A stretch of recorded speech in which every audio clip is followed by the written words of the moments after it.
Voilà Rencho qui va lancer maintenant. Oh là là, oh là là là là, il va y avoir un déclassement de Rencho, il va y avoir un déclassement de Rencho, c'est pas possible à donner un coup de tête.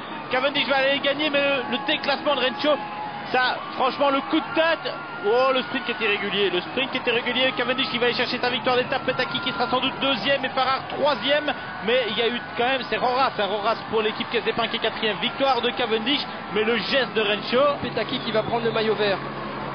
Alors, Rencho qui cumule quand même, c'est pas la première fois de le voir jouer des coups de tête et je pense que ça mérite d'être sanctionné sévèrement. On va voir la loupe, c'est Rencho qui donne les coups de tête, donc si on déclasse quelqu'un c'est Rencho, mais je trouve que l'équipe doit être sanctionnée.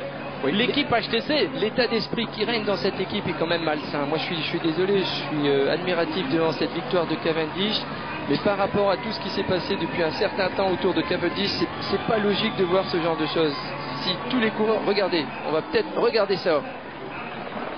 C'est pas correct. C'est pas correct. On n'assiste pas à un combat de coq. On est dans le final d'une étape du Tour de France et c'est pas logique. Faut vraiment sanctionner. Sinon, je crois qu'il y aura une. Et là, il n'y a pas photo. L'homme le plus rapide, il faut le reconnaître, c'est Cavendish et il va pas voler sa victoire. Alors que là, Rencho, faut encore le revoir quand il enferme Farrar, quand Farrar revient à l'intérieur. C'est limite quand même le comportement de Rencho. C'est plus que limite. Oui. On a vanté ses qualités pour placer Cavendish. Il est capable de faire ça sans avoir des gestes comme ça qui sont irréguliers et antisportifs. Et regardez ces images. Allez, c'est scandaleux. Ah, et puis ils font ça quand même à 60 km/h.